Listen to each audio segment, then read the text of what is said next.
All right, we are live. Hello, YouTube.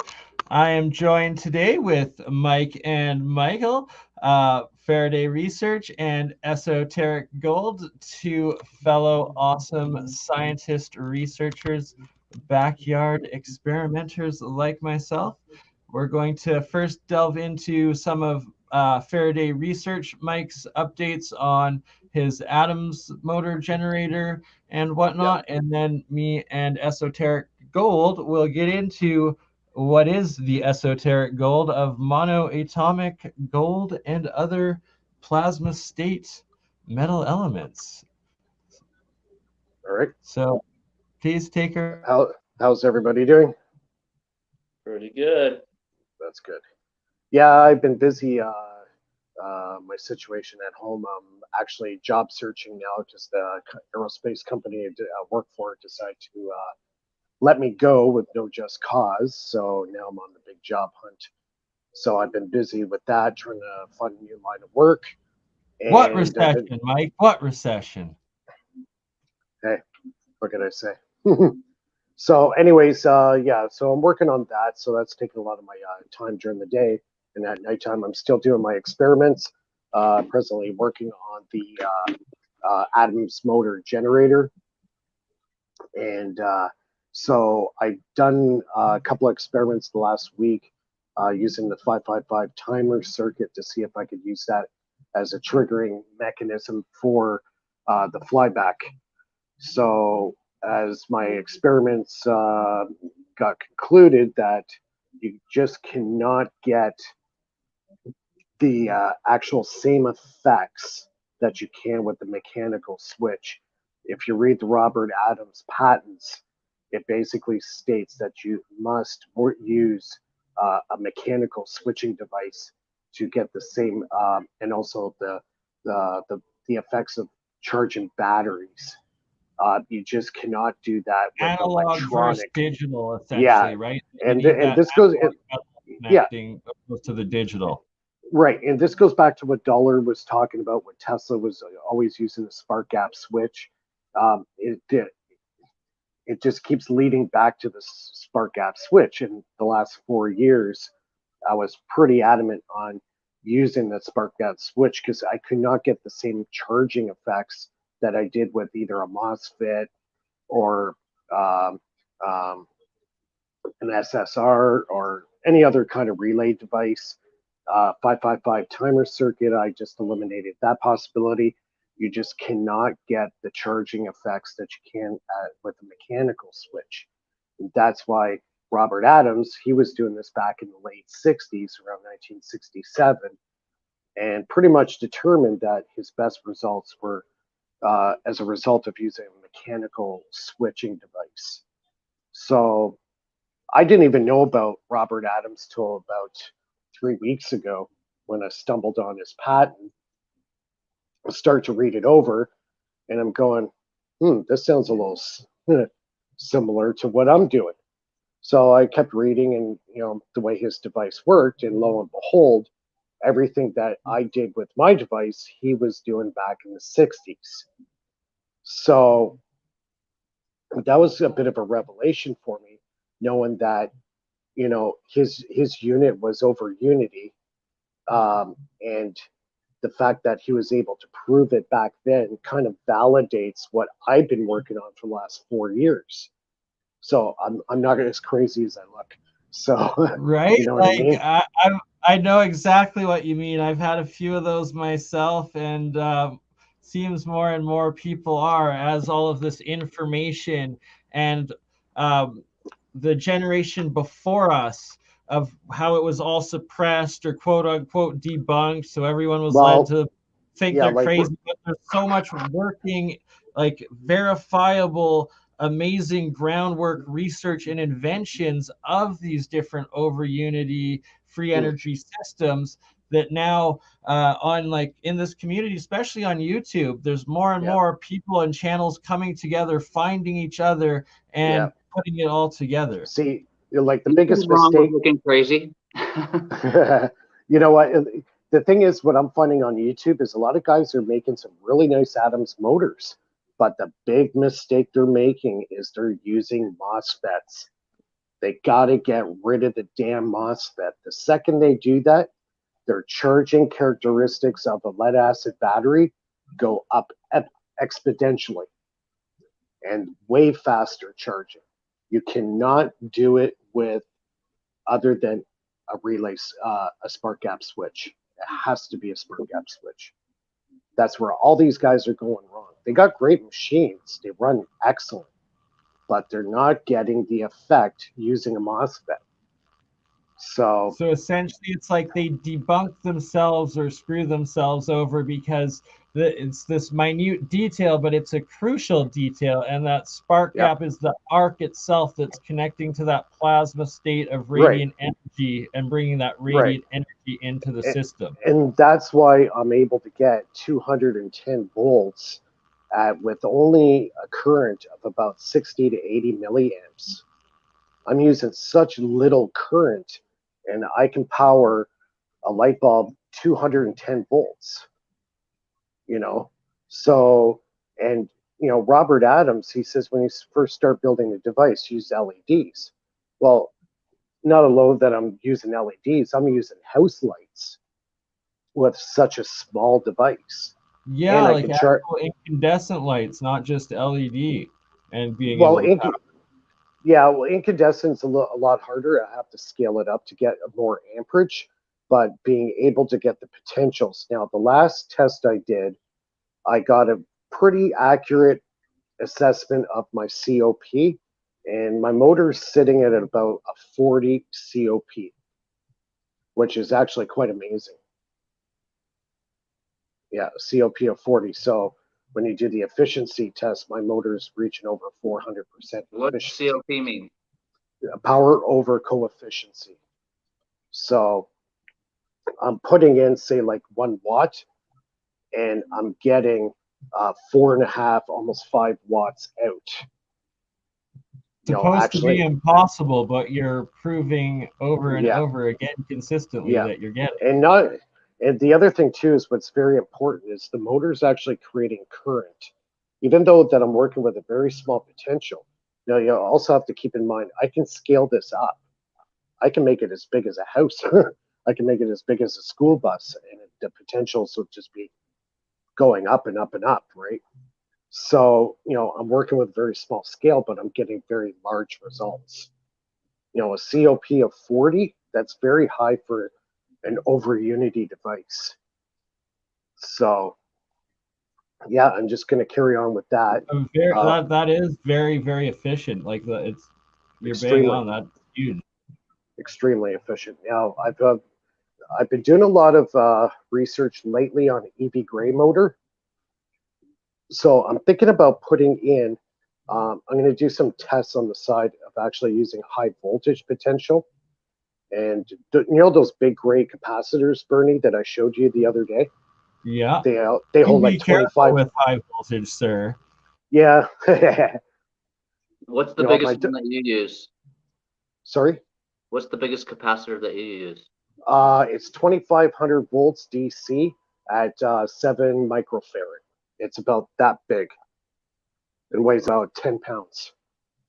I know. It's huge, huge, huge. They're about $400 each. Wow. Yeah. So I got 4 of those. So what I'm going to do is I'm going to try doing a high voltage version of my motor. And I've been studying the EV gray motor and how he does it. So I've got some ideas that I want to try out probably in the next week to see if I, instead of using, you know, like 12 volts, I could start pumping in, say, 500 volts. So, you know, that's a huge jump in potential. Won't that heat up a bunch? What's that? Won't that heat up a bunch? Not if it's spiked the proper way. If you spike it with the spark gap switch, it takes that. It's an endothermic reaction if you have it in the right resonance and a harmonic, that it actually gets cooler instead of hotter. That's right. And that's the big key, is the systems that actually heat up when they're running. Those are the inefficient, old, horrible grid and technology that we run off that is wasting electricity into heat loss, as opposed to these systems that are actually cooling. And that cooling is a direct evidence and corresponding of the radiant energy around the system in its environment being transformed into your usable electricity in the system, and where you're getting that over unity from. And thus it's not breaking the rules of thermodynamics. You're actually taking the energy from your radiant environment into that electrical system and transforming it to workable. The spark gap, it comes back to the spark gap. When you use the spark gap, you're able to extract the negative energy from the vacuum. And when you got negative energy, that means there's zero electrons in the energy. Electrons is actually the impurity of electricity. That's what causes hysteresis, heating of the wires, overloads, stuff like that. So a pure negative energy does not have electrons in it. Now, anybody who thinks electrons is electricity, you're sadly mistaken. You mean the new information that a lot of electricians are referring to, where the energy comes from the field? It's the field energy, See, the second you introduce magnetics, that's when the electrons come into the equation. But because I'm extracting a negative energy form, you know how you have the sine wave that goes up and down. So you got the neutral plane. I'm extracting the power that dips below that. That negative, exactly, right? The negative turned me wave. on to Master Evo Faraday, Mike, and he contacted me. Good, Master I've Evo. been talking to him on email, and we're gonna schedule him here to do a joint Zoom with us. Oh, that'd be great. Yeah, he's really good. He goes into explaining that negative electricity, negative current, and all of that in depth very well on his channel.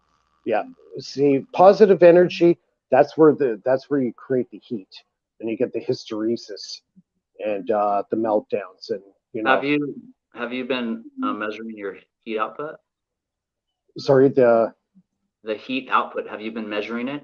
Oh yeah, it goes about 2 to 4 degrees below ambient. So it actually cools? Yeah, it actually cools down a bit. Yeah. You're sure? Like you absolutely I'm using the thermal laser one, so I'm testing it all over the room. Then I point it at the coil when I'm running it, and it goes about 2 to 4 degrees below ambient. Have you touched it with your hand? With my hand? Oh yeah, I can put my hand on it the whole time. It doesn't heat up at all. That's incredible that it's actually cooling. That's pretty cool. It's because of the spark gap. The spark gap has something magical going on there. I absolutely agree with spark gaps why? You know, I'd be curious to see if Tesla was alive today.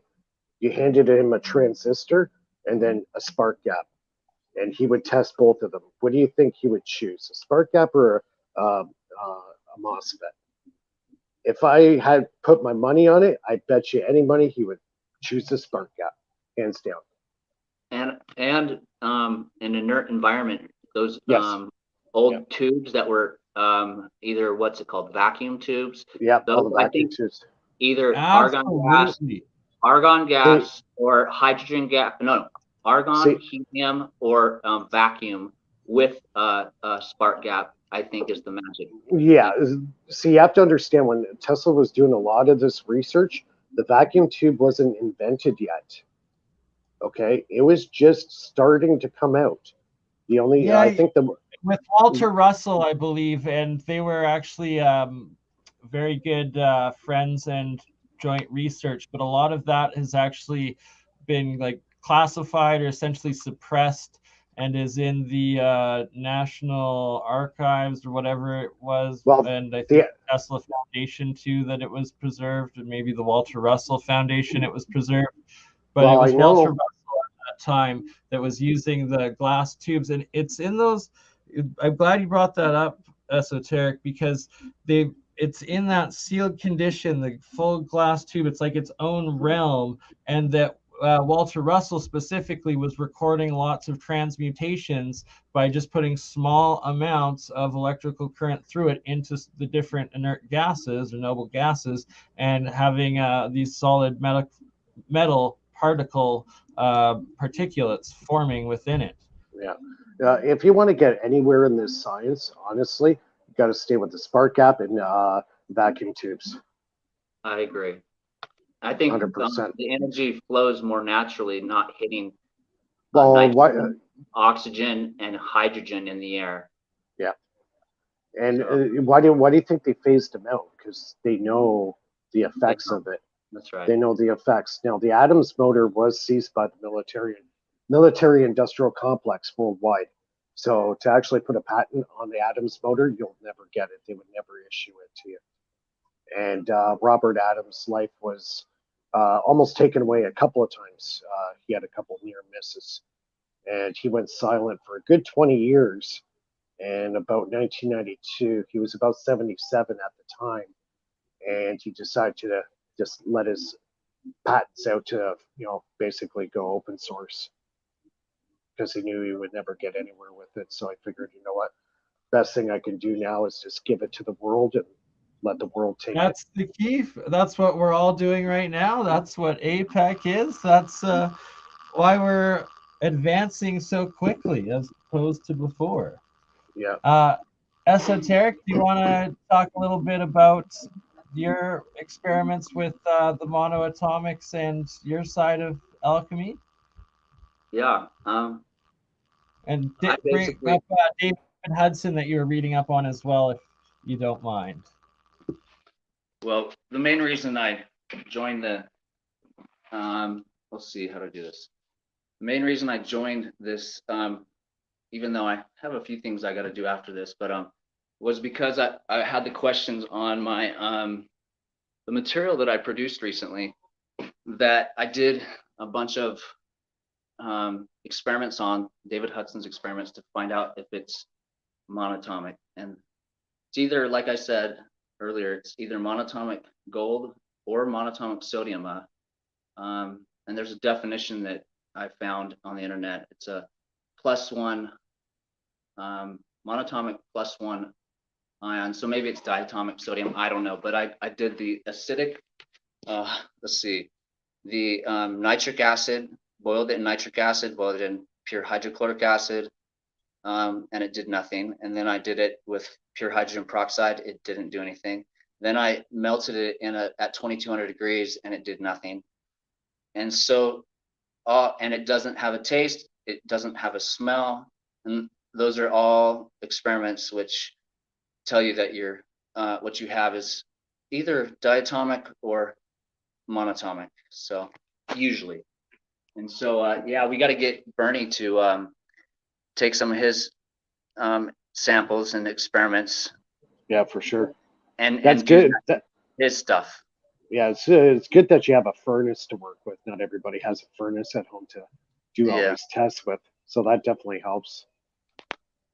Yep, we got a bunch of experiments, and there's right. Like Esoteric, you have like a actual good alchemy, real alchemy science lab for it all, and you've got the equipment that I am definitely jealous of and needing to be able to ascertain certain experiments and aspects of it.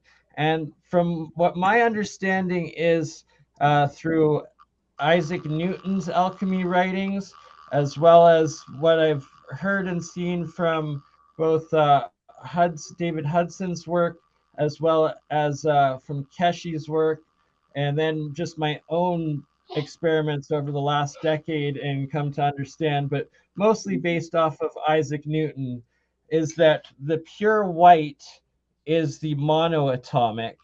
And then if it's green or teal like this is a diatomic where it's oxidized, or there can be a yellow, which can be sulfur, as well as some like a triatomic oxidization, or also when the hydrogen forms with it. So it's particles where it's di, tri, quad, penta, etc., larger and larger molecules with those original metal elements. And through my electrolysis, just salt, water, the pure metals, and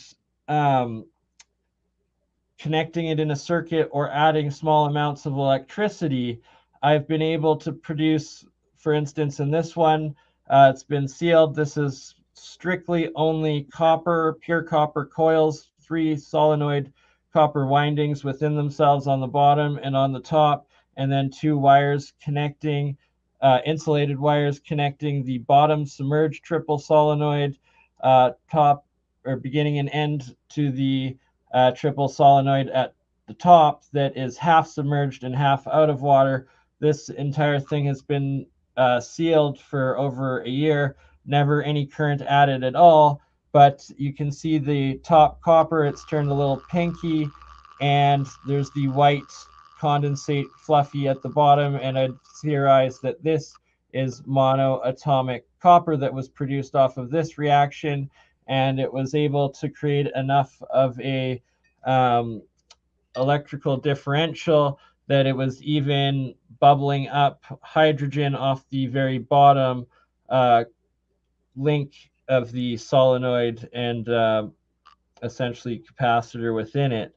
And that in general, my thesis is for something to be diatomic or triatomic and whatnot, not the monoatomic, is when it shifts from being the pure white, fluffy material, like in this aspect of it, and that I've been able, in my experiments and reactions with the electrolysis, that it's like I'll use a pure aluminum anode, a pure aluminum cathode, or a pure copper anode, pure copper cathode, pure gold anode, pure gold cathode, with each element that I'm claiming that I'm making the monoatomics with, and that then you can also have them turn into the green, the teal, the oxidized, and where they're then, I guess, plasmoid particles or plasmidish or whatnot, and clusters, but they're no longer the single atom aspect of it all.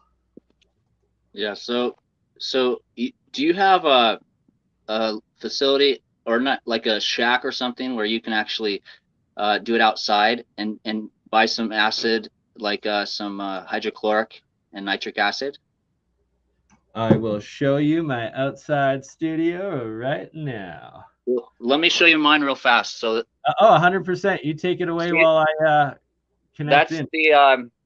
That's my argon gas tank, and I actually have a few different heaters, and then glassware, which the argon gas is funneled in, it's heated up, and it goes back out.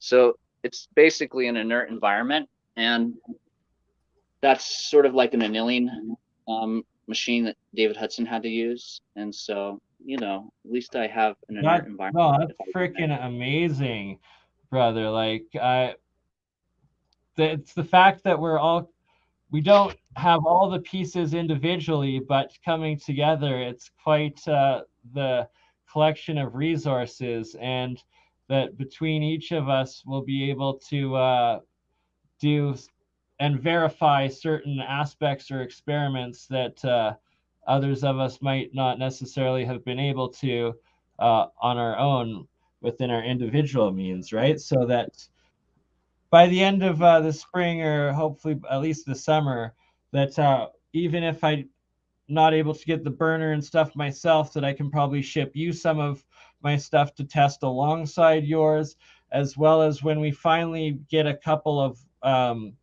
secure the right labs with the equipment within academic structure that we have faith in, that aren't going to skewer the results or anything like that, that we can put together packages of our own stuff, like put some of yours in as well as mine, where we know what it is, and then get them to independently send the results back and stuff.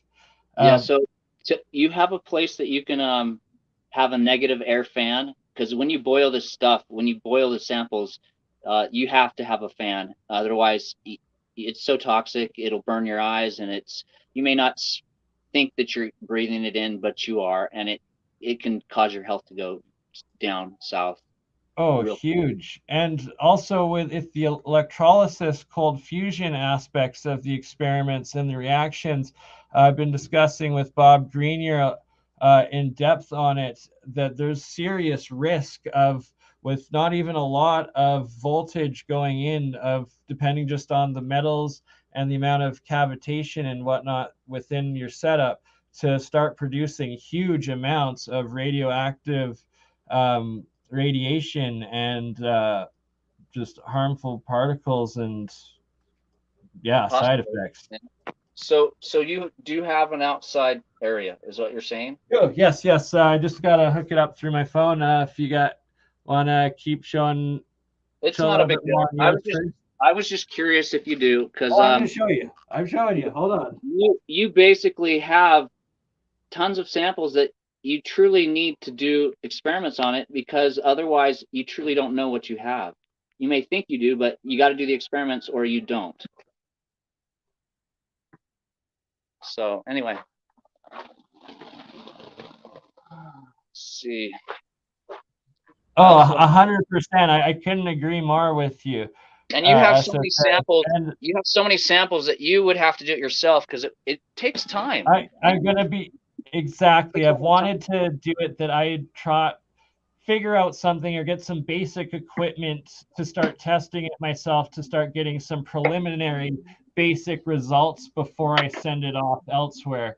And one of the biggest issues is that these monoatomic state elements, whether you call it Ormus, whether you call it GANs, or what I call plasma state, or theorizes the plasma state element in that state, that's freaking awesome. Like, you've got all real mercury, right? Yeah, this is mercury, antimony, and gold. And, you got antimony. And you got to boil it into another container, hermetically sealed. And then what's left in the other container is just the mercury and the single atoms of gold.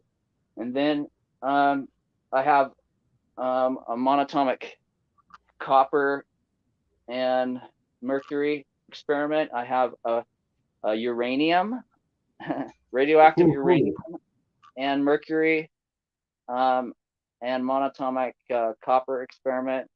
I have a few different experiments, and that's mercury, and that has to be, you have to be really careful with that shit, because if you don't have it hermetically sealed, you're breathing it in, and you ain't gonna last too long. But anyway. Yeah, how do I ask how you got the uranium? Let's see, it's 3:21. Okay. If I don't have time to tell it all now, I have some very interesting stories when it comes to how uranium is actually produced, which they find uranium beds in clay beds. They find crystals in clay beds. What are clay beds?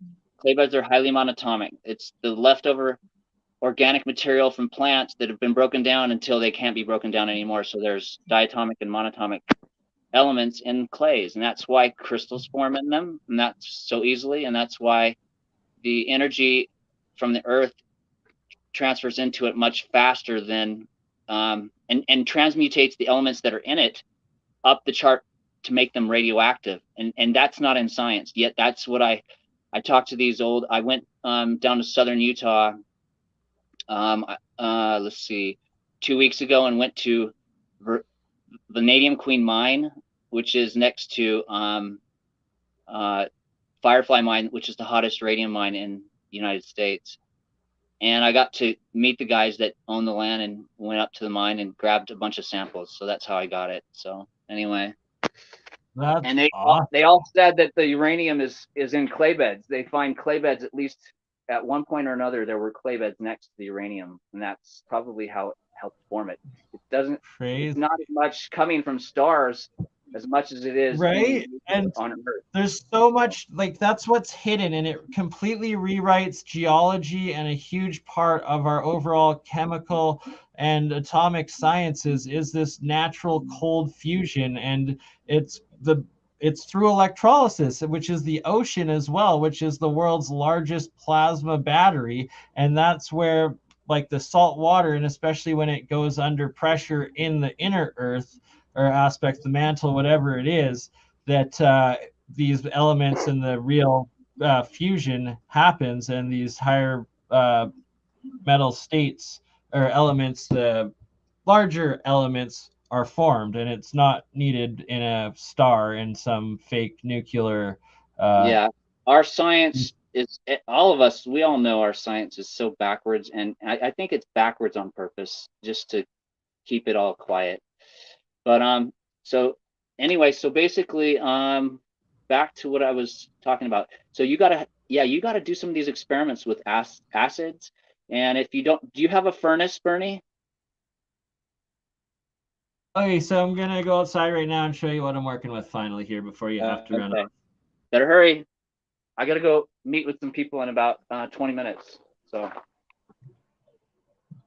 Yeah, that'd be kind of good to get a hold of a Geiger counter and just go into some rock formations and see if you can pick something up. You know, you never know, right? oh, I have one. Oh, you have a Geiger. Right on. Yeah, no, I brought my Geiger counter to the Vanadium Queen mine, and it registered at 15. Is that high?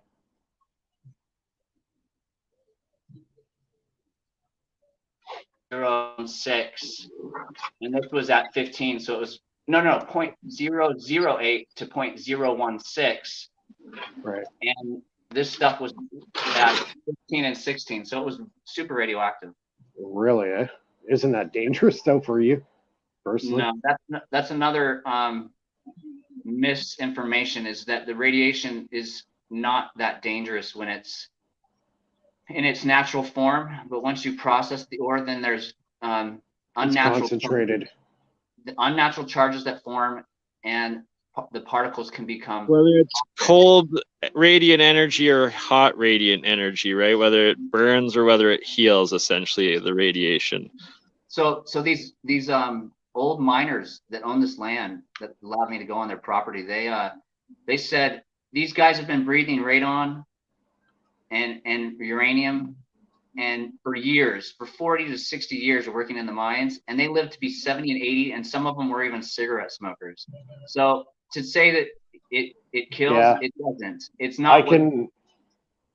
I can confirm that. My dad's father lived to 88, and he was a gold miner and coal miner up in Val-d'Or, Quebec, back in the 1930s.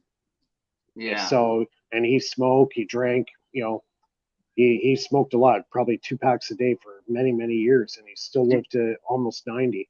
Yeah. So, And did you know that in Russia and other places, they actually have radon mines and uranium mines, which are not used anymore, and they use them for health benefits. They actually let people go down and sit in these radioactive mines in like little comfortable areas, and they have food down there and drinks and stuff, and they actually sit for hours at end and soak up the radiation. And so yeah, Bernie, We also use mercury too.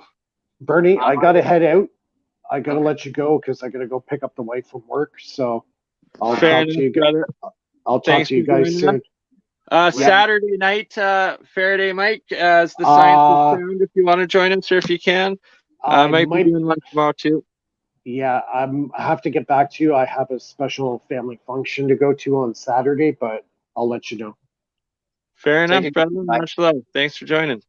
Okay, take care, guys. Later. Take care. Bye. Yeah, so just like you were talking about the radion, Mike, esoteric gold, same with like mercury healing over in like India and stuff like that. They used it and tried it. So it's there's certain aspects of these metals, these energies, these elements that can be extremely highly toxic, but then there's other forms of them that can be extremely healthy and healing at positive energies with them. It's just you have to have them in these exact precise states, otherwise you will do more damage and poison and harm than healing good and possible fountain of youth. Yeah, they have to be in the right form, and the radiation is not. I don't think radiation is that harmful unless it reaches critical mass. In other words, if it's super hot, yeah, that can burn your cells and do damage. But radon is a monatomic gas, so it's inert, and that means when it decomposes within 3 days into the other element, which is polonium. It's a radioactive polonium, and then it's a monatomic polonium, excuse me, and a monatomic, eventually lead, I think. So those are inert when they're in their monatomic state. So that's why I think the radon gas didn't kill those miners, is because they were breathing a monatomic gas, which is radon. So anyway, cool. So are you outside yet? Yes, I am. So I'm showing you, I'll show the outside and then inside of what was my vending tent for the clothing with the music festivals that I used to do, and hopefully we'll start doing again this summer with the lockdown stop. So it's a 10 by 10 tent just outside my house in the backyard, but because it's canvas and polyester, the flame aspect of having a burner is kind of sketchy. But I do have a few electrolysis, HHO Brown's gas sort of experiment generators going on that I'm going to start harvesting and collecting the gases. I'm going to be making collectors off of the anode cathode sides and putting it into like the big jugs, Culligan jug style things, whatnot. Also got a couple of microwaves to start experimenting with microwaving the monoatomic, diatomic metal particles and elements, because supposedly, I believe Dave Hudson talked about it, but more so Dan Winters, on it being used as ways to transmute or transform the powder or monodiatomic single atom, single particle elements back into their solid covalent metal element form. Right on. And then as well, lots of, so this is copper, and it would be in, I think, a tri or quadro atomic particle form, where it's in this reddish, orangish brown phase, and I think it's 2 oxygen per copper on that, maybe, and it might also have a hydrogen. I need to look up and figure out the chemistry aspect of it. But BurnEye? in these particles that they say they call it liquid metal when it's in this powdered state but in water, and that's how you get super capacitor, super conductive, forever batteries essentially out of this stuff. Hey, BurnEye. Yes, sir. I actually have to go. Yeah, no worries.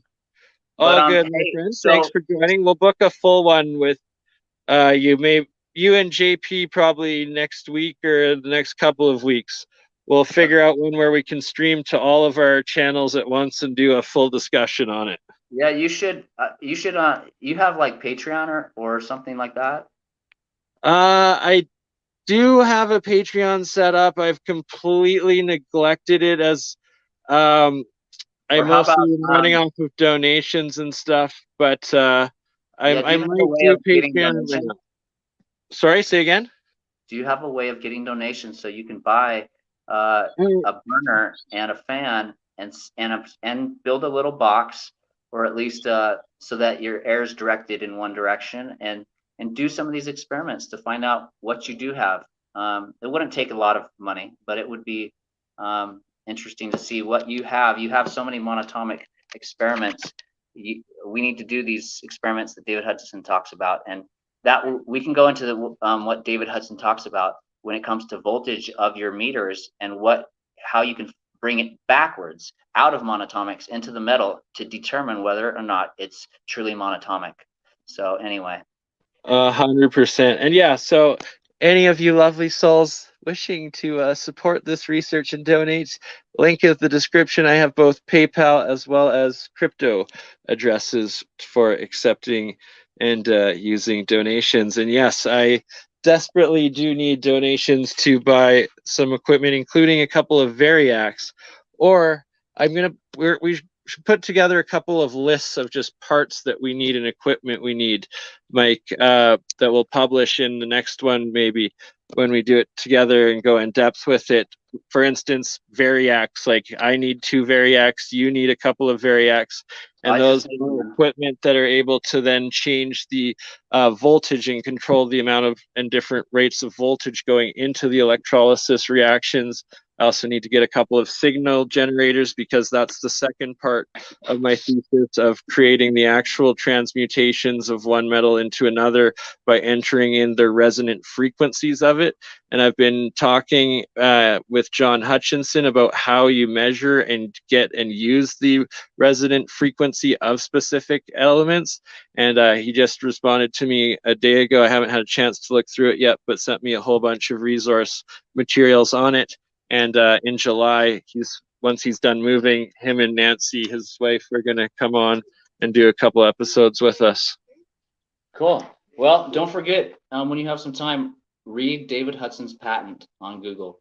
David Hudson white powder gold patent on Google. And it'll take you a few hours and it'll enlighten you. So anyway, hey, it was fun, and I'll talk to you guys later. Much love, brother. Thank you for joining. I'm definitely going to read that one a few times. Crucial work. And thank you for bringing it to my attention. Good sir. You have a great day, brother. Ciao. All right. For the rest of you here, I am now going to play and premiere the interview I did with Rex on LeakProject. He's actually just editing it and going to upload it on his channel later today. But I am going to play for you guys the unedited version off of leakproject.com right now, where we discuss exactly what we've been talking about, the monoatomics. And yeah, let me know what you think.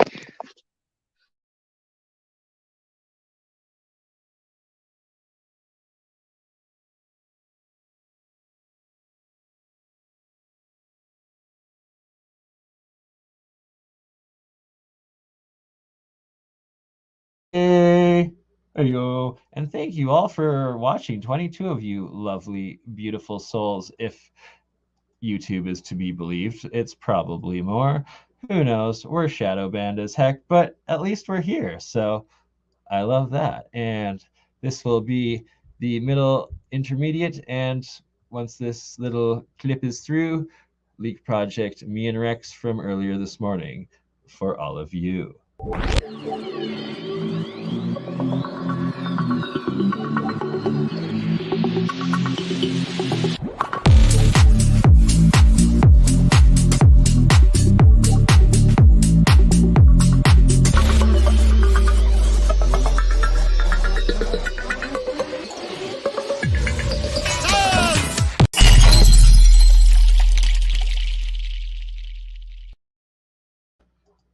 Oh, come on. Why the heck isn't it working?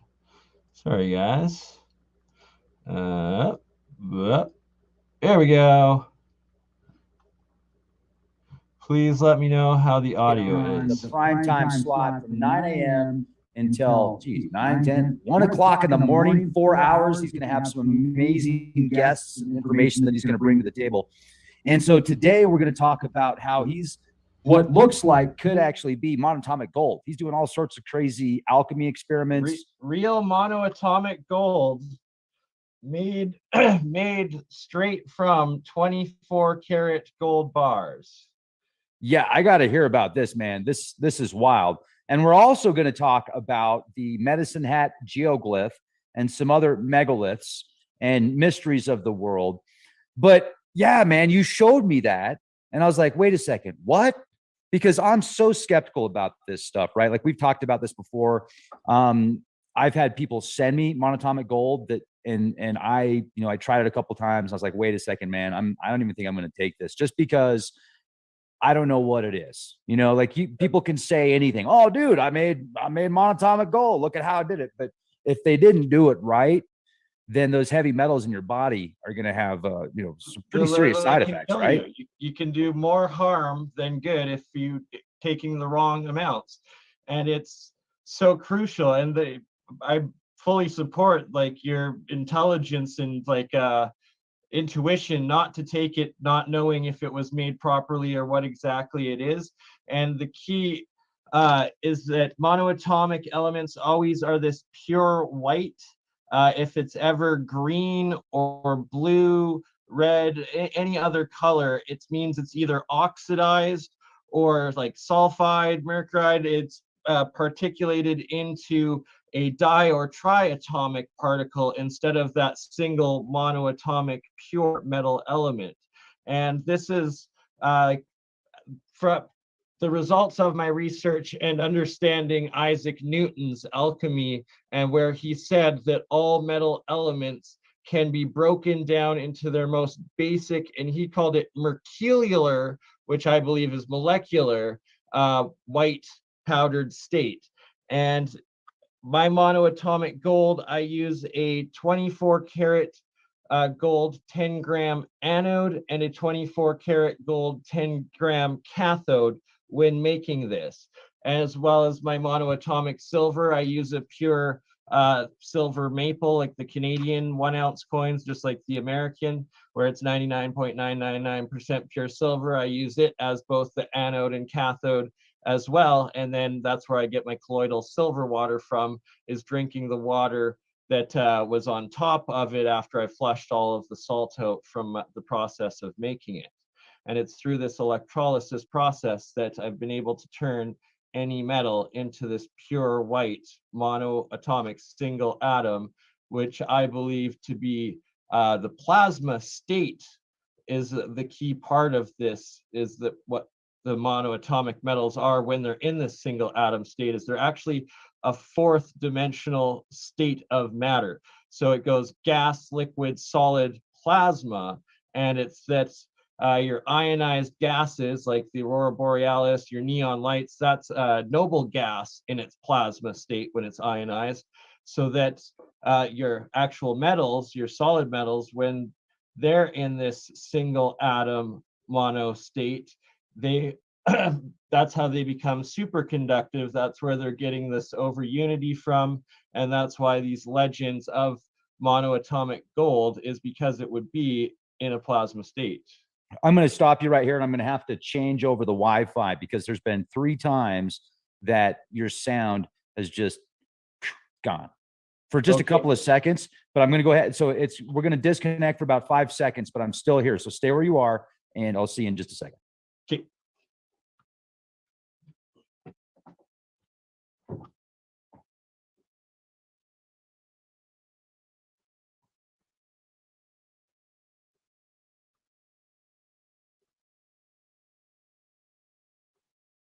Bernie. Hey, Hey, there he is. shutting down my other computer to try to get more bandwidth as well. Well, I think that's on my end because sometimes I'll have a connection that every couple of minutes the sound will go out for a couple of seconds. So I just have to change over the Wi-Fi. But so let's go back to where you're talking about how you're making these, how you're making this monatomic gold. Let's go back to that, and for those that are just joining us, because a lot of people have just joined us on the website, you're making monatomic gold, or what? Maybe but, it looks like it could be. What I theorize is monoatomic gold, and it's the fact that I'm turning solid third-dimensional metal gold, pure 24 karat gold, off of the anode side of the reaction, which directly I've got videos of the experiments now of making it where you see it just erode and fall off of the gold anode and then turn into the white powder. And but what are you using to get it to do that? Just 5 volts of electricity, a small amount of electricity into salt water, and that's all it takes. And I have other friends that I'm working with, for instance, one channel, Esoteric Gold. Michael, he does really good work, and he's managed to make what we also believed to be monoatomic gold out of the old process of the chemical washes over and over and breaking it down, the metal gold into the fine white powder finally after about 6 or 7 chemical reactions and rinses and whatnot. And that old method, which has been recorded by, first brought forward by David Hudson, like in the scientific community, but also is how the ancient alchemists and writings describe it to do it. And he's gotten it through that process, but then you have still these toxic chemicals that you need to rinse out of the gold, as well as the cost of the acids to break it down and all of that. So it's a very inefficient manner of making it, as opposed to my manner where literally it's just salt, water, and I started with using distilled water. Now I use tap water. It's the exact same results on my end, but just from scientific perspective, I started with distilled, and yeah, it turns it into the metals. They literally melt off the anode side into this pure white state, and I've been able to do it with aluminum, copper, iron, bismuth, nickel, silver, gold, and a couple more that I've been able to get directly into the pure white state. And this is the result when it oxidizes, this teal blue aspect, and that is diatomic. And anytime the metal elements turn into this blue tealish, this is straight poison. So that's like, this is supposedly like the elixir of life. This is the death of instant heavy metal poisoning. And it's the smallest, how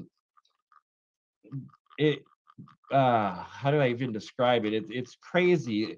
Like, even thoughts, like your intention almost can change the reaction. Literally, I've had it where it'll be making the pure white stuff, and then like just some negative like person came in, and it literally instantly turned all of the white monoatomic in the jar into the blue teal diatomic oxidized, and started only producing the blue off of it from that point forward in that specific time I set it up. Are you sure it didn't have something to do with the electrical charge or some other outside influence? Literally, the electrical charge didn't change at all. It was plugged into the exact same 5-volt input, the power supply, the entire time. Like, you are correct though that one thing I've noticed is if you cut the anode side, the positive current going in, and only have negative current going into the reaction, it instantly and automatically turns the entire reaction's yellow, and what the alchemist called the sulfide, the sulfur state. And they said when it dies, it turns yellow. So people are like, what does that mean? When it's they said it's live, it's red.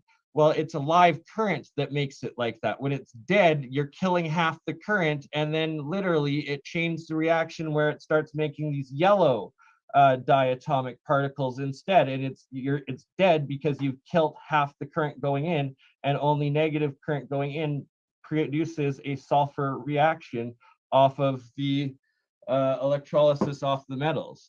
And yeah, the most tiniest disturbance can turn it into this oxidized blue teal diatomic. And consuming or drinking the waters of those di or triatomic particles is where you will instantly start accumulating heavy metal poisoning and literally poison yourself, and can like literally shut down, die, kill your body within like days or weeks. That's the seriousness of a condition. I did not know that you were just using saltwater jars and then putting metals in these jars and then hooking them up to essentially 5 volts. Yeah, it can even be done with a 3.5-volt DC battery. I've had the same successes with too. How do you like make sure you don't get electrocuted? It's that I'm using such small amounts of current. And another interesting aspect of this electrolysis, cold fusion, cold electricity, and this is tying into lot of Nikola Tesla's work with electricity, the cold current, the plasma current, and then the cold fusion aspects. It's this inductive endothermic negative electricity, I guess, parameters or conditions that it creates. And that sort of current that seems to not harm the body. Like, I've never been shocked by it. It's never hurt me. And it's that there's very low amperage in this sort of electricity. And it can have, I've only experimented with smaller volts, smaller amounts of electricity going through, but apparently, and like Tesla was doing and using mass amounts of voltage in his reactions, it's that this cold current has a very, very low amount of amperage, and it's that amperage that is what does the harm and the danger and that can kill you.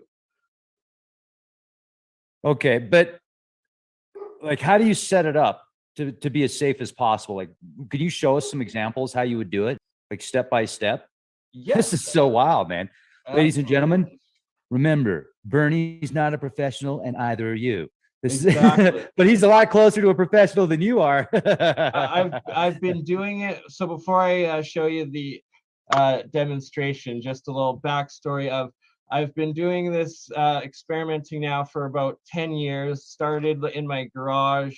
Now I do most of the stuff in my outdoor, used to be a vending tent. Now I've set it up as a basically makeshift alchemy science lab, but well ventilated, as well as that it's not indoors or around where I'm living or spending the majority of my time, due to the fact that this is actually cold fusion. And I've been corresponding and have set up future discussions with Bob Grenier coming up. And Bob Grenier is the head of the Martin Fleischmann Memorial Project on YouTube. And Martin Fleischmann is one of the two original discoverers of cold fusion back in the 80s or 90s. It was that was supposedly debunked. But Martin Fleischmann died of cancer because he was literally exposed to mass amounts of radiation that he wasn't aware of. So debunk his death due to radiation, clearly it was real cold fusion going on. And now there's a lot more known about it.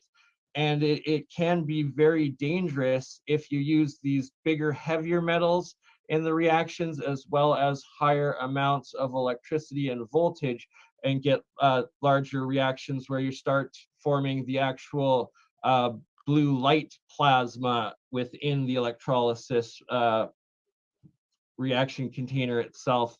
And that will actually start producing helium and more that I've seen. But it's that even with low voltages and setup that involves high cavitation, which you're not even putting electricity through, it's just the movement through toroid structures causing the water cavitation, has shown and produces mass amounts of radioactive radiation out of these small water electrolysis setups that some people have sadly paid the price the hard way, and mass detriment to their health, and some of them have died.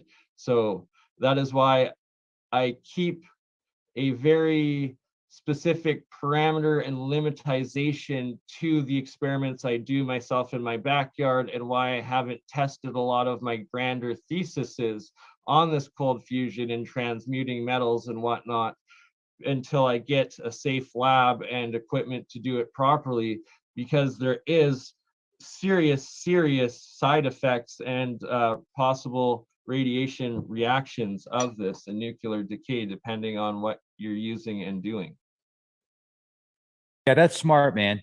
And I'm glad to hear that you're being real careful with that. But I also appreciate your motivation to find the philosopher's stone, you know, to transform these metals, to get monatomic gold and achieve that, and to make it yourself. I mean, I think that's really cool. I also have wondered, like, so you've shown me all these jars before, right? And I'm like, how does he get it from what it was like before to what it looks like now, what he's showing us? But this is what I was going to bring up also. When you brought up how you would make, there were times that you would have somebody come into the lab that had a negative vibe and it instantly changed the color of this process. And then you showed me how there was the other one where you did you used science setting where, you know, you could do repeatable results. I'm sure you could with this guy too, have him come in again and again, but you were saying, okay, you got rid of the negative feed and or you're just giving it the positive feed and not the negative, or was it vice versa? Yeah, just the negative current, negative electricity. And this is actually known in science and how there's a technique of restoring and recharging dead batteries, and it's putting that have sulfurized, whatever the term is, where the sulfur adds on to the metal that is corroding within the battery itself, and that you put a negative charge in and it instantly does the sulfur reaction into it, or maybe vice versa. You put the positive charge in because it's been negative. I'll have to ask my friend Mike with Faraday Research. He was the one talking to me about that. But the reason I brought that up before you start, I mean, I appreciate that, but the reason I brought that, because you got these long explanations, I needed to add this real quick. So you said that guy came in, it changed the color, then you were able to change the way that so it was only negative coming in and that changed the color. But then when you do it the right way, then you get this, what could possibly be monatomic gold based upon your theory. And so that person must have had such a powerful influence with their energy, the electrical aura around them, that it was actually affecting that charge. Because you're only, like you said, you're using what, 5 volts? Yeah, exactly. And so this was one I was doing at my friend's place. It was zinc and copper that I was using. It's the Keshe Cup of Life, for those that know about the Keshe Foundation. And it was only a 3.5 volt battery. It wasn't even, and I had just plugged it in. It was running for about 10 minutes.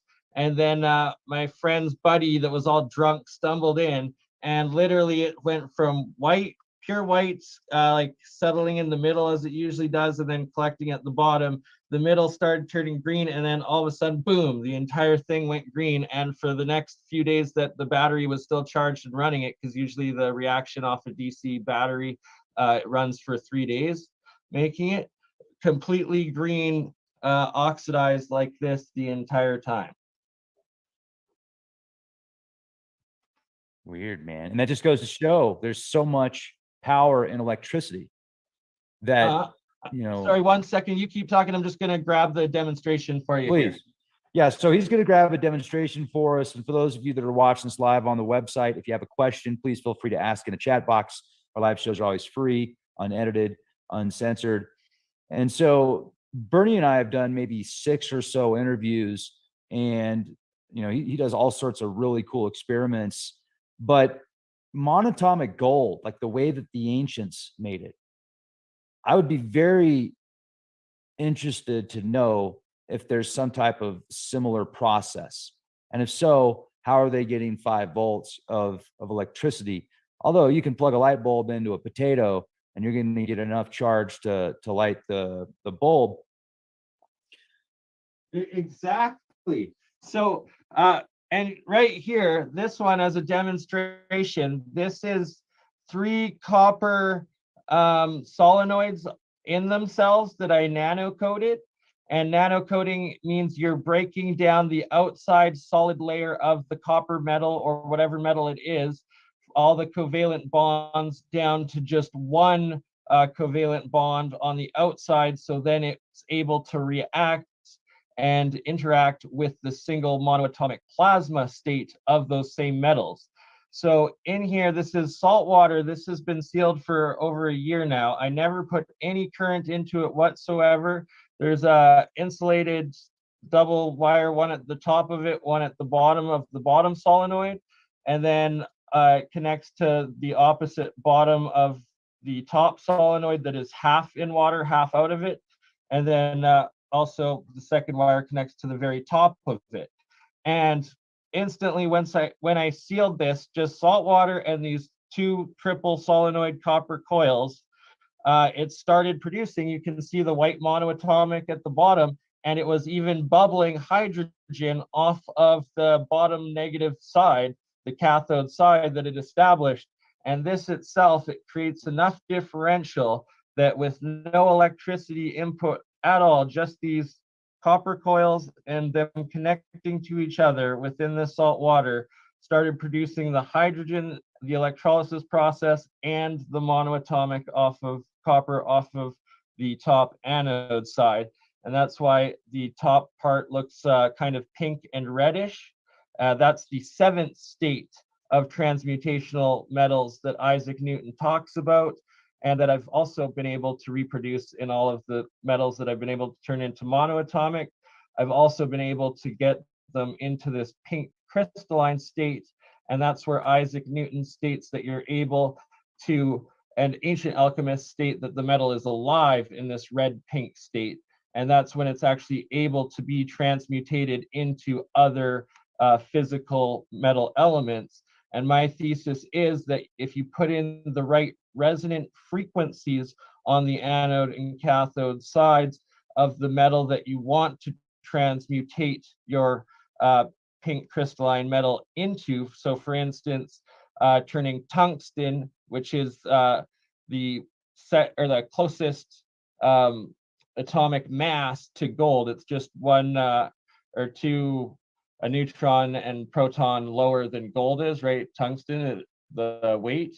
So that if you're putting in the resonant frequency of gold into this reaction, into the tungsten, once it's in this pink crystal state, my thesis is that the atomic hydrogen that is being produced off the cathode side reaction of the electrolysis then fuses and bonds with the pink crystalline state metal on the anode side, and then will solidify into the new metal, adding the atomic mass of that hydrogen into the metal atomic mass of the tungsten, and thus equaling the atomic mass of gold and having the full transmutational reaction.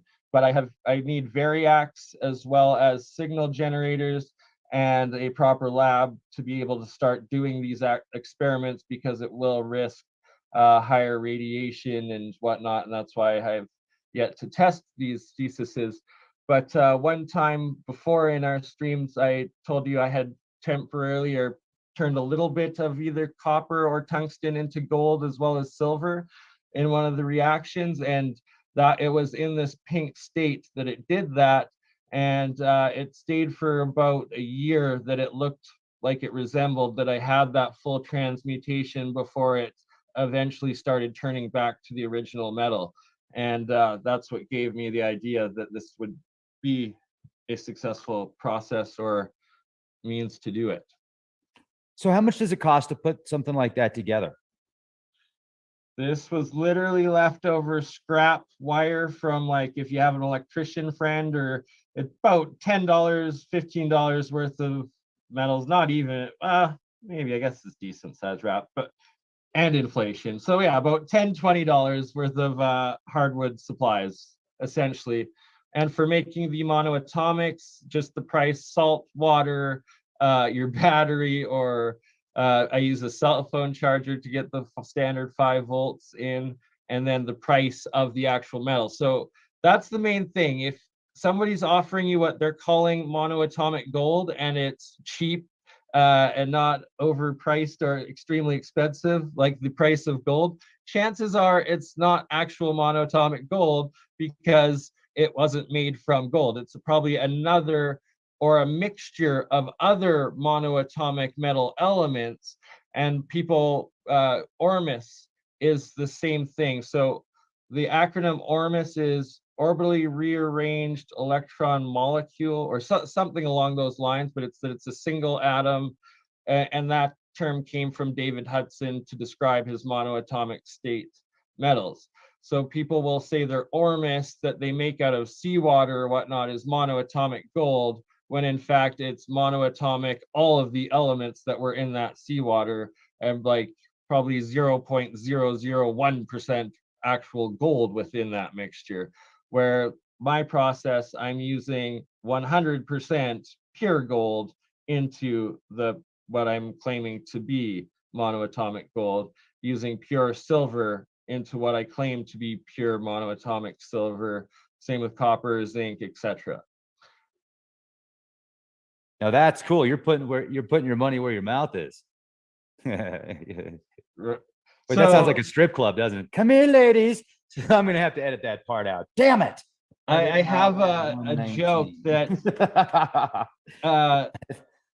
a real alchemist is not going to be producing gold, but literally melting gold away. I'm one of only a few people in the world that is idiotic enough, or hopefully genius enough, to take physical gold and turn it into nothing. I'm melting gold and silver into powder that could blow away, or that just literally evaporates into the water into this pure fine powder. How much gold did you put in that thing?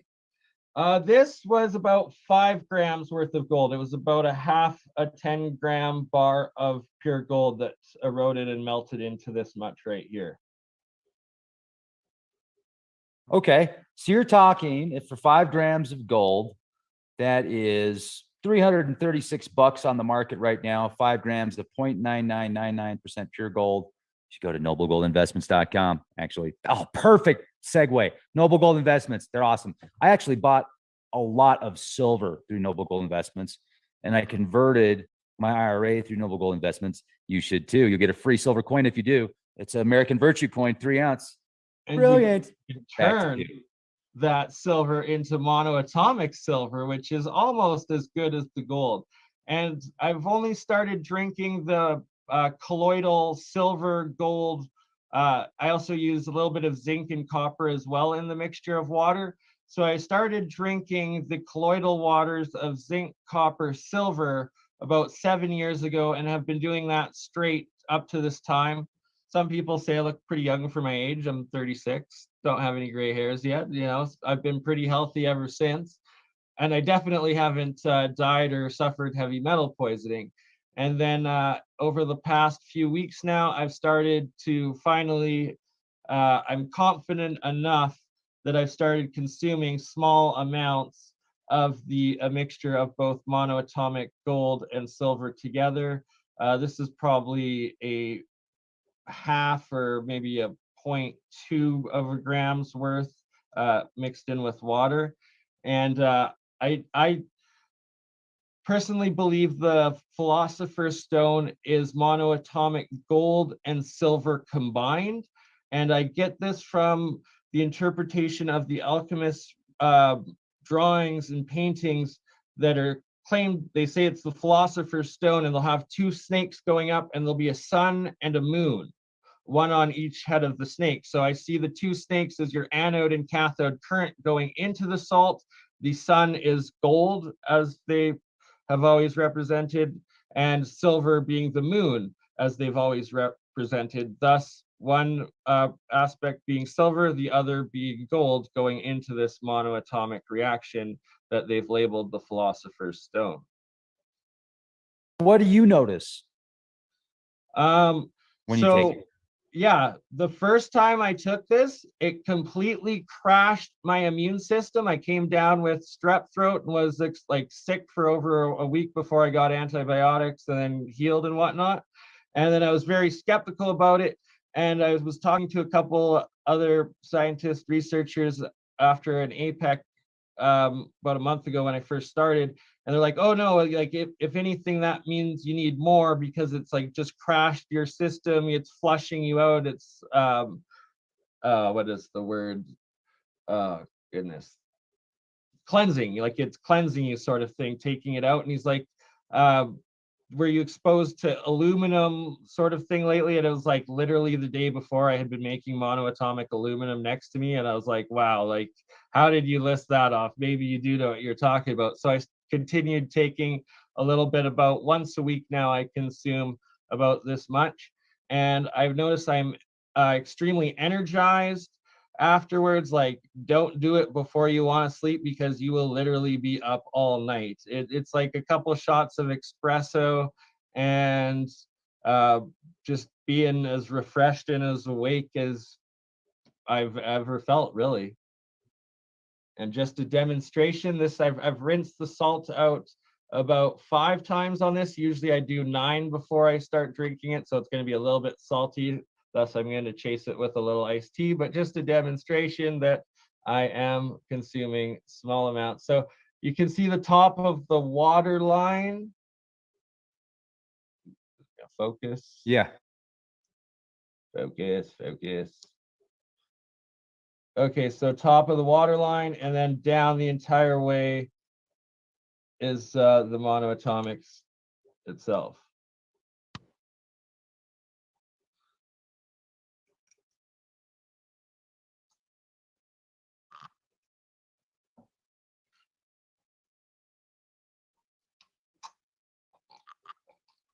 Shooting monatomic gold with Pepsi. Come on, man. Right? Like, did I just amplify those negative carcinogens?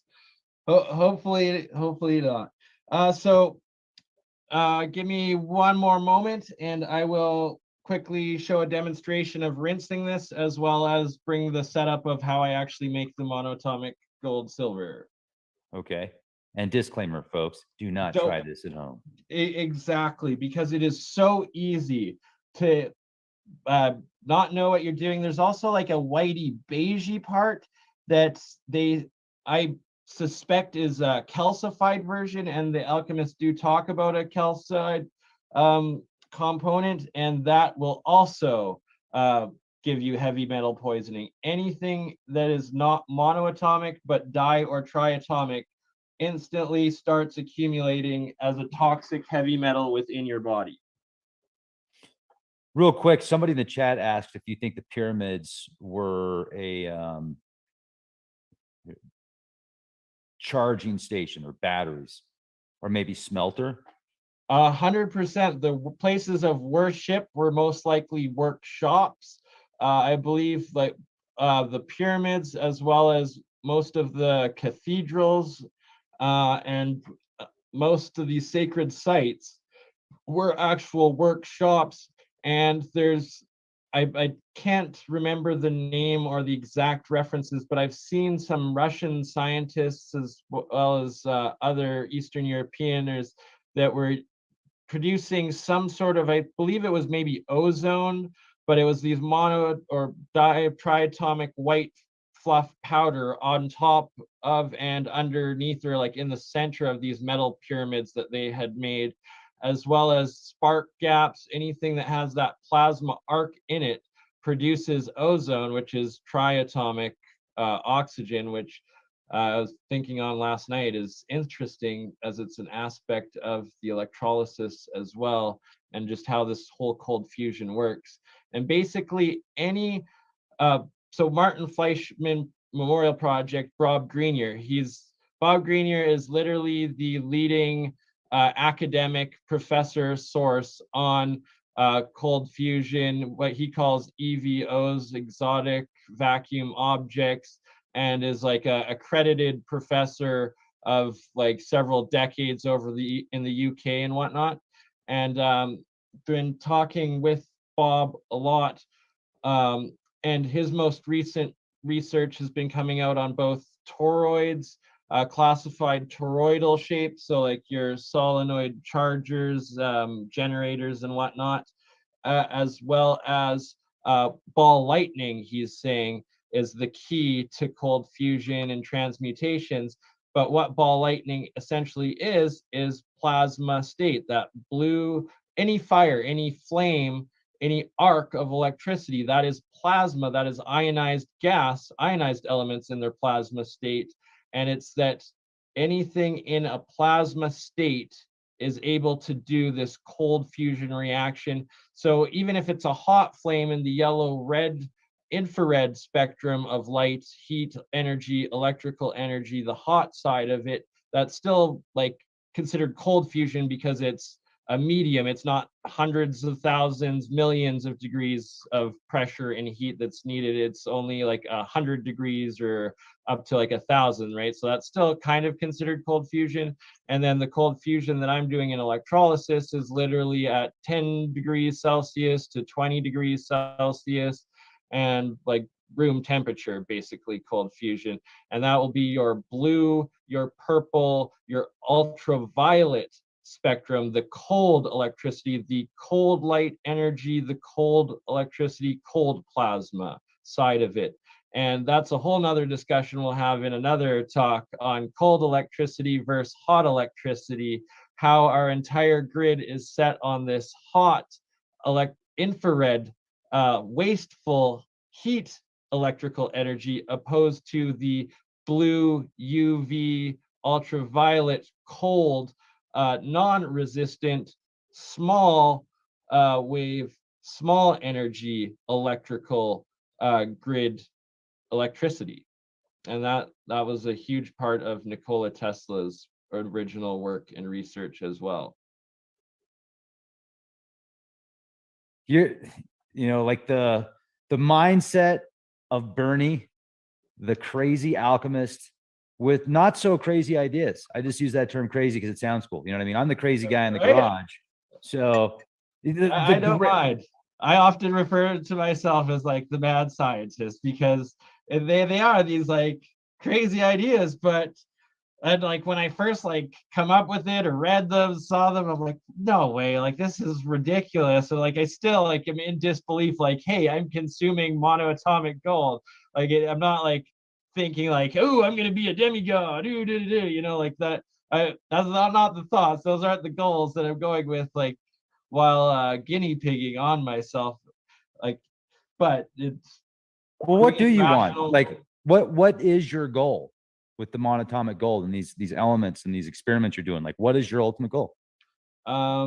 Extending life, health, if the ancient rumors are true, as well as more and more research online, and people are doing themselves with, whether they call it Ormus, whether they call it GANs under the Keshe Foundation, these groups, there's lots of good resources on like Facebook as well as YouTube under both Ormus and under GANs or the Keshe Foundation, where people have been documenting using and trying these different plasma state or monoatomic state elements in treating different ailments, in just using the water, consuming the water for health. What originally got me trying it and getting over the skepticism of it, when I first saw some of the Keshe people doing it, was this random guy down in the States that started doing these experiments with the GANs and drinking the water and whatnot. And he was in a wheelchair, he was bald, he was like in really rough shape in his 60s. And then it was like within 2 years, this guy had a full set of hair, was standing around, walking, had like put on healthy weight and all sorts of stuff. And it was like, like this guy wasn't getting paid for anything. They weren't asking for money. Like it was just the effects of, and he was documenting it all, showing it as he was doing it, sort of thing. And also they do a huge segment using the water for agriculture, and that it's, from what I've seen, it gives 2 to 3 times the crop yields.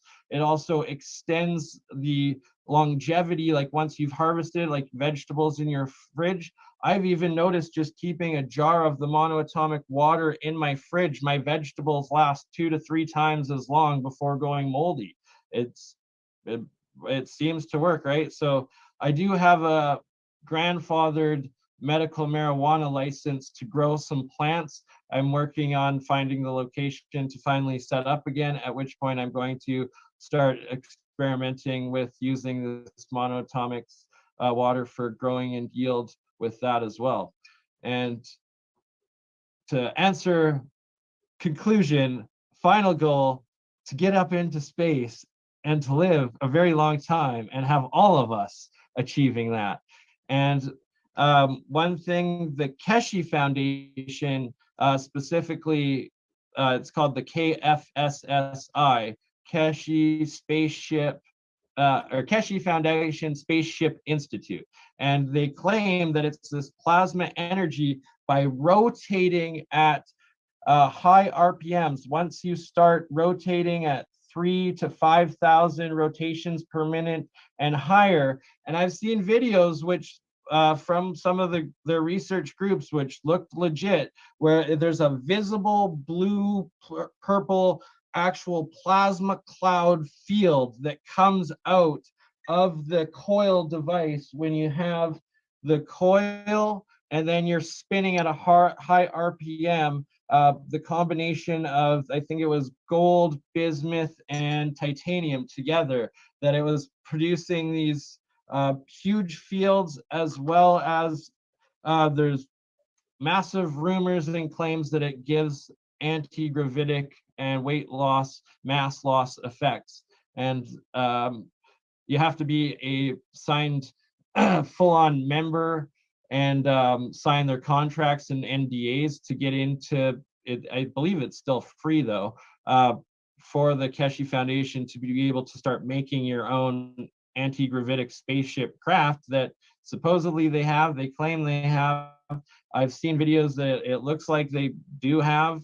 I'm still a little bit skeptical myself, but and I haven't signed in and became an official member with them, because then all of my own research automatically goes under their umbrella, even though they are, and I do support their motto is free energy for peace, and space travel for peace is their goal. But at the same time, I don't want any sort of restrictions that could possibly be on my own discoveries and research. But more and more is coming out all the time. And what's been fascinating for me is that although I've actually re-engaged the Keshe Foundation, Mr. Fix-It Rick, he's like second basically in command with them. He's in BC, Canada, but he runs their live streams. I'm going to do a project with him over the next couple of months of actually making their full Maggrav generator, which is one of these,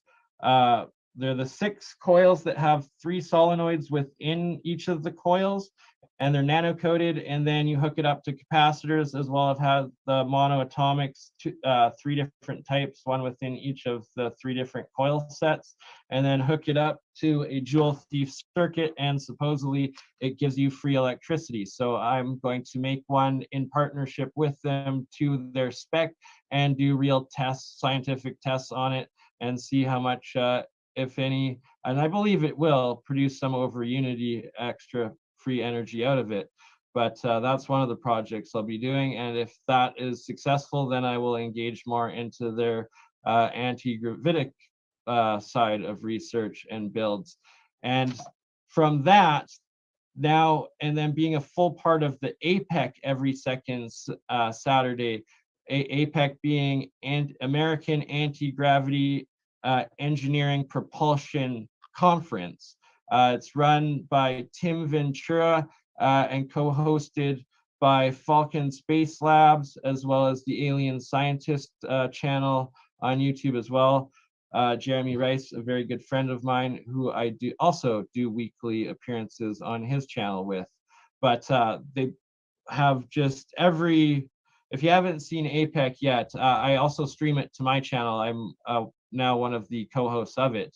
But literally every second Saturday, it's 4 to 5 different world-class presenters of different higher dimensional physics and anti-gravity technology coming together, making it open source.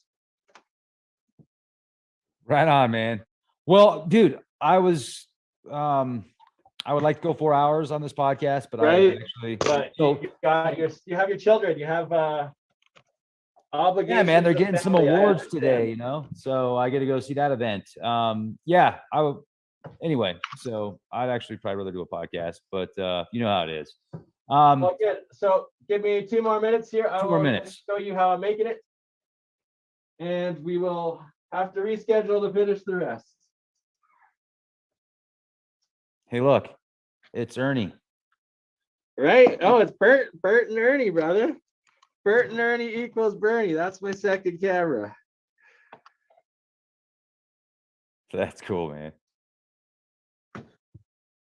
Okay.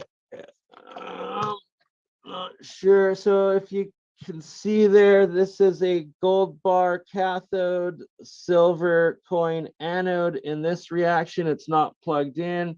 Better for the camera. So this is part of the gold white monoatomic that's formed on the top of this gold bar. Just to show you, it is actually a gold bar. If you can see the real gold still.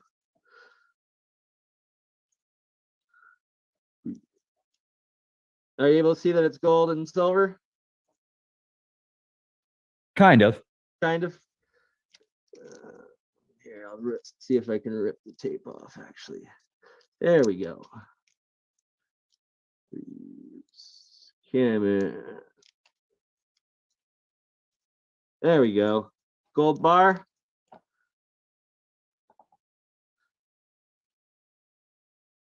Yeah, man. Standard 10-gram gold bar. Standard 1 ounce silver cathode or anode on that reaction. And then to show you what, it's just the positive and negative. It's about $700 worth of material right there. It is, right? So it's extremely expensive if you're dealing with the real deal of making the actual monatomic gold. And yeah, see, it's just into a regular USB plug-in that I have it connected to the positive and negative on there.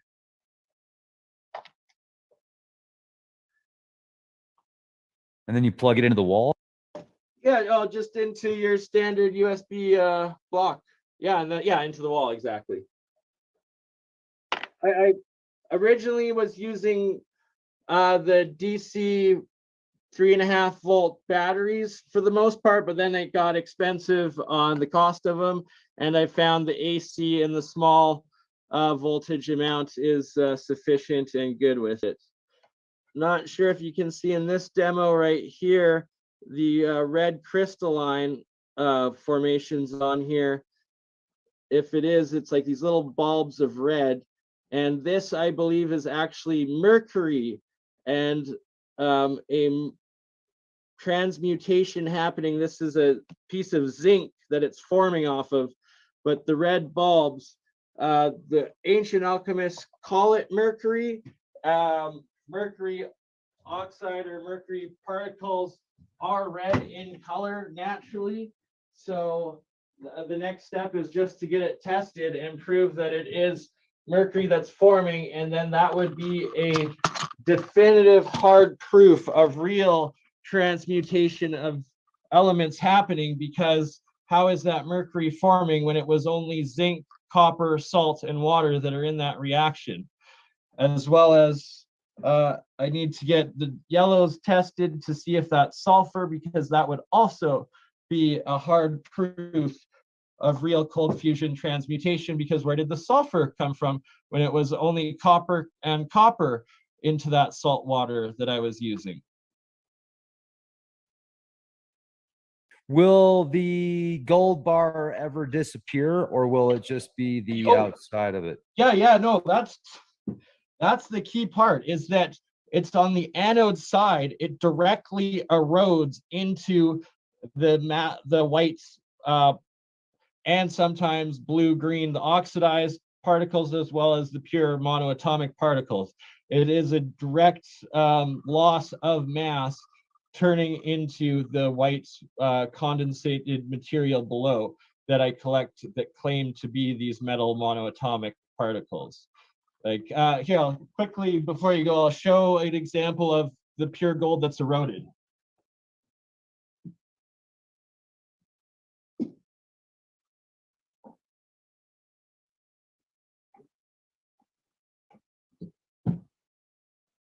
Aha.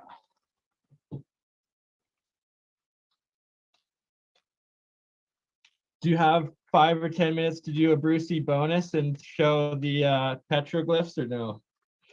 Not today. Not today, fair enough. We'll do it But on the next one. we could do, like, if you want to do the Friday, you said you're going to start next Friday with your show, but if you want to start this Friday, we can do this Friday, man.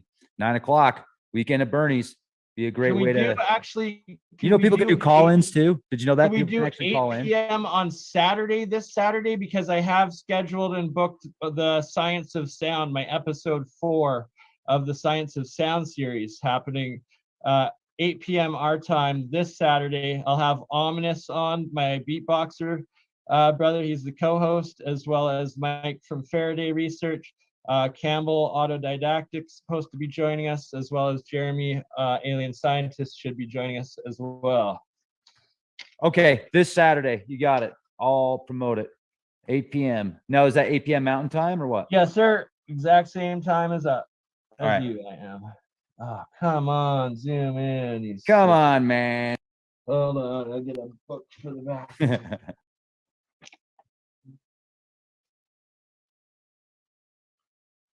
So if you can see the gold, and that this was a 10. Hold on. This was a 10-gram gold bar piece, and then off the anode side, it directly corrodes into that pure white monoatomic powder flake. And then here are, so these 3 pieces are all that remain from what was a full 10-gram bar, and this is probably maybe 2.5 grams left of it off that anode side that I showed. And just before we go, we'll spin up the monoatomic so people can see how it turns into the white fluffy. It literally looks like snowflakes. And are you able to see, is it starting to do on, can you see the camera side on your end, where is it going all wavy in front of the jar a little bit, like a little distorted on the screen? Or is that just showing on my end? I mean, I can see it. Looks like it's rotating like this, like kind of Yeah, dusty. this stuff rotating, but the screen quality, I'm talking about the actual video quality itself. It's okay. The light, but great. does it do a little wavy on it or no? Like going like sort of thing right in front of it? I mean, it's picking up some light from the background, but it's okay. I mean, if you had, you got to have a high definition camera, the right lighting to show doing that. It. Sorry, I'm asking for a different reason. It's that it was showing it for a little bit on my screen, but it stopped now. I've found that these monoatomic or this plasma state matter, anytime I put these particles in front of a camera or video camera and put light on it, the light actually, there's real distortion with it, and you'll see the waves of it and like an actual plasma field interaction with the light and the waves in the recording. Next time we do the video, I'll have pictures to show you exactly what I'm talking about, but it's basically a extra little proof to show that it's plasma state or a field force interaction of it. Whoa, man, far out.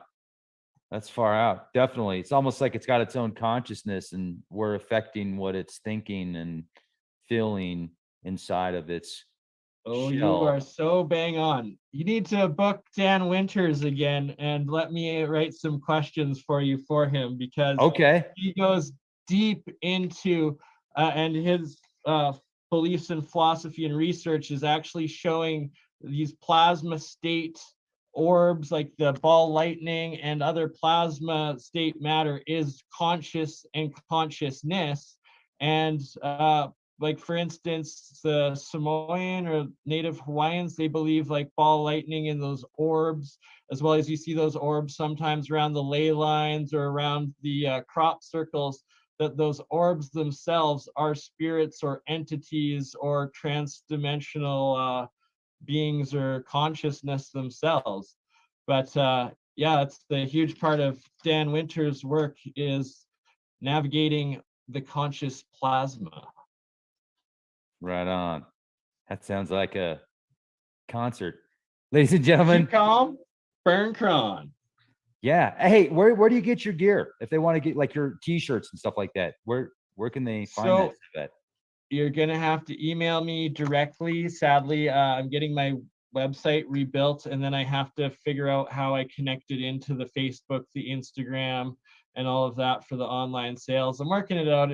I should have it hooked up by about midsummer, but in the meantime, I have all the inventory myself. It is limited inventory, but I have like hundreds of designs of different leftover inventories I have to go through and catalog put up. And then hopefully should be by this fall that I'll have my silk screening machines set up again in a actual shop to be able to produce to order, at which point I will launch everything live online. And in the next one, I guess, why we need 4 hours is 1 hour to just do business privately ahead of time so I can get you a nice big package of clothing and send it to you, because there are some gems like the Weed of Life. So there's this is the Seed of Life sacred geometric design. So I call it the Weed of Life design. And then of course there is, oh, this one, this girl, she's pretty cool, the lily pad girl.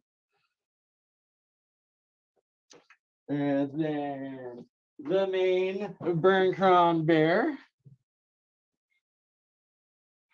I figured you'd love that one.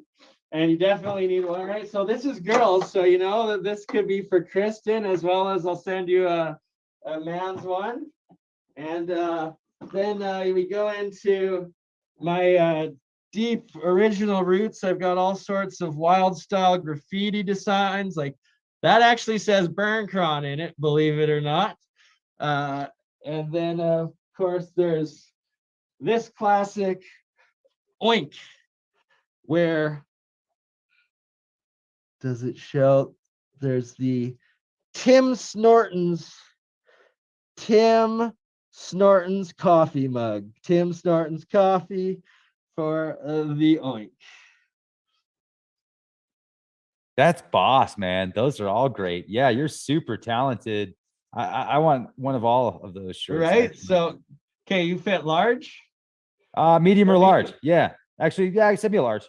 That'd be fine. Would you fit medium? I'll do a combination of mediums and larges if you do fit some mediums, because I do think I have more mediums than larges, but it would be like a large medium. Perfect. Perfect. And what size would Kristen be? Send her medium. Medium. Okay. And then would she wear something like this, or just the bear one? Yeah, she'd wear that. Yeah, because you got the nice tank top. Well, yeah, she loves tank tops. We're in Pagosa Springs, man. Totally. And then you know, the V-neck. Oh yeah, that's awesome, dude. So awesome. Dig it, man. I appreciate it. Much appreciated. I'll wear it and show it off, and I'm gonna get boogieing right now, brother. So what's your email? Love. Yeah. Sorry, how do people get a hold of you? My channel, Crypto Alchemist on YouTube. My email is posted in the descriptions of my YouTube channel. Facebook, BurnEye AV Konkin. Twitter, I am at BurnEye Mines, and then they did 3R1. The freaking cut me off. It's supposed to be third eye, but whatever. Yeah. So mainly YouTube, Crypto Alchemist. All my links are on from there. Website, www.berncron.com. So burncron.com. The online store, it's being built, so like you can go through and look at it. You just can't order through it yet. Awesome, man. Well, that will work. And BurnCron. Because I am Bernie and I burn chronic. Hello. Hello. Be the change you want to see, everybody. And here, Rex, I will email you then for tomorrow and get all the details together for Saturday then at 8 p.m. on your website. And we should, I'll figure it out. I should be able on, oh yeah, I got my website up. Very nice. Right, I got some of the power is in the people designs and all. For the science of sound though, and I should be able to run it to your LeakProject.com website through my StreamYard simultaneously. And that's another reason I need to schedule you for a little bit before we go live, so that I can get you integrated and working with this multi-stream thing so you can test it out and be able to hook it up to LeakProject website to stream, as well as then show you how, if you like it, you can use the software yourself to use it, that you can load it to all of your YouTube channels, as well as your Twitter, your Facebook, Twitch, and your website streaming all in one, that it can go live all in one, or it can also do pre-recorded uploads all in one simultaneously to premiere them and stuff Worms like are that. definitely spirits and interdimensional beings in life. Social media tool. Cool. Plasma All right, man. life You got it. We'll talk soon. And thank Much you again, love. everybody, for being here with us. Be the change you want to see.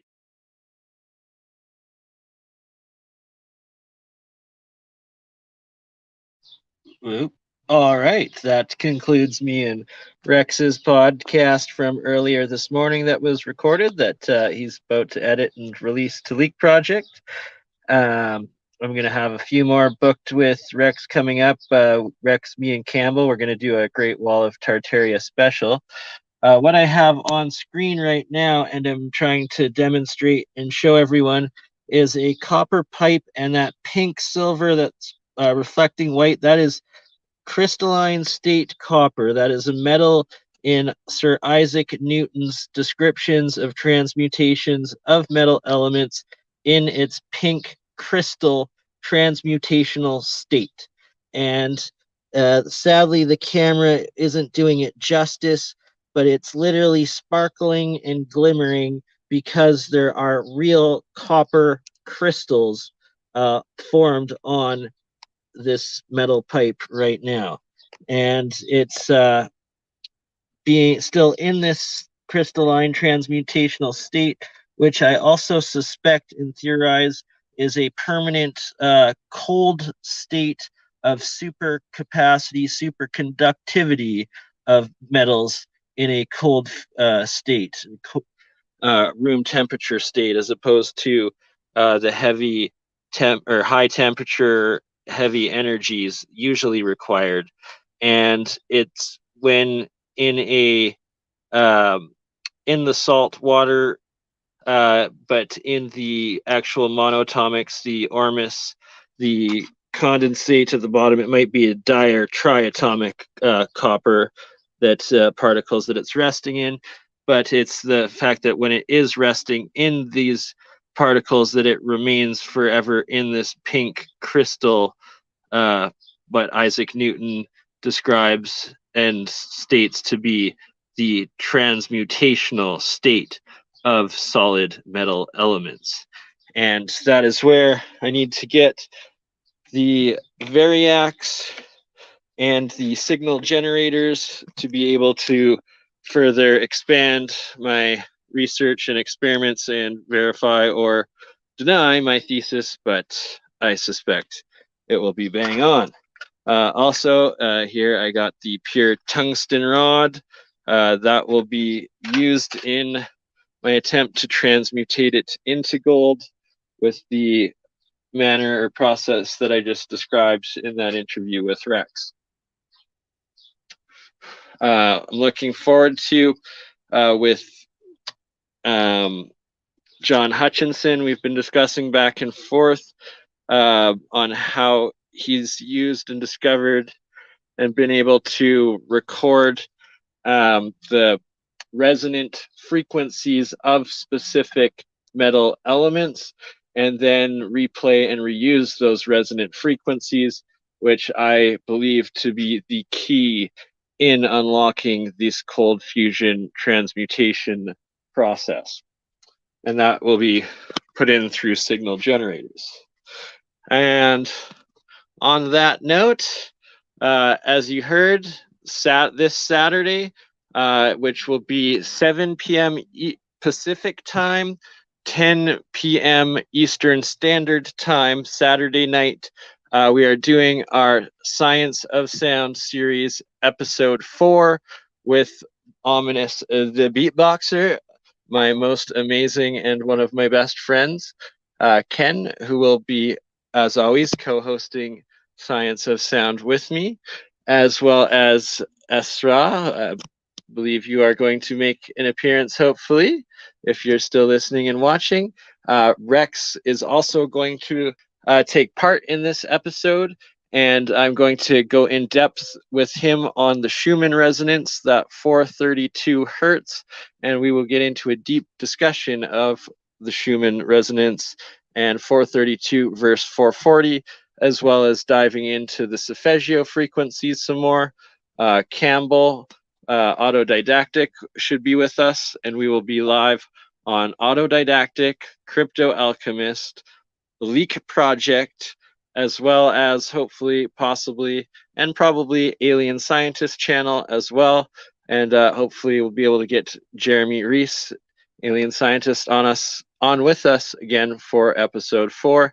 As last time, episode 3, we were live with him and on Autodidactic, and it just keeps growing better and better. So I love you all. We will see you Saturday. Thank you for tuning in, and we will catch you guys and girls and everything in between on the next one. I love you all.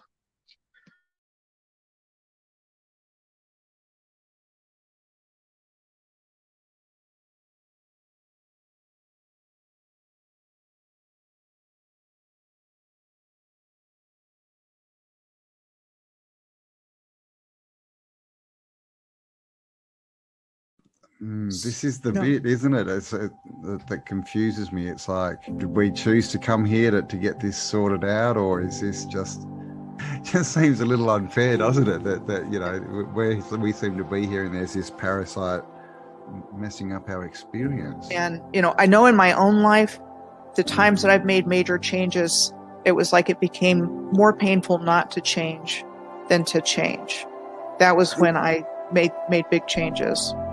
You know, it's this whole ridiculous narrative of it's an unsafe world. There's not enough for you. It's scary. Everyone's out to get you, and clearly the old civilization was completely the opposite to that. It was all about empowerment, like literally. Cosmic resonance, I think they called that one, or cosmic resonance. That's a better name. Real science, you can actually produce free electricity, and this is part of what Tesla was doing. Is the differential between the top of the spire to the ground actually creates an electrical differential that you then connect to another wire that goes into the ground, your grounding. Put that into the third phase in your circuit, and then you have a bell ringing circuit, and that actually produces plasma electricity out of the air. It's real technology. These things actually function producing electricity. It's crazy. The movies are the truth and the news is the lies. They've completely flipped it. You know, when you look at everything with new eyes and you come across information like she was born into a very wealthy family with elite connections, you know, it means something very different now to me than it would have even a few years ago. And it's our free will that they've really also messed with, because we've been lied to and we react based on lies. Just getting their independence and end up in civil wars for 20, 30 years happens a lot. Because we keep choosing to pick up the gun and use it on ourselves instead of building and uniting and accepting that we are one people, one spirit, one harmony, on one plane that together, united, can achieve anything we dream of. So do you want to, wake up, or do you want to just keep going along because the change is too difficult? And then give them pieces of information that they will then pursue themselves and look into, and then they'll wake themselves up. I was going to mention it's the whole red pill, blue pill of the Matrix. I mean, that of the movie. And you can consider that movie as a documentary because they're telling us something about what's happening here. So do you want to, wake up, or do you want to just keep going along because the change is too difficult? Wake up.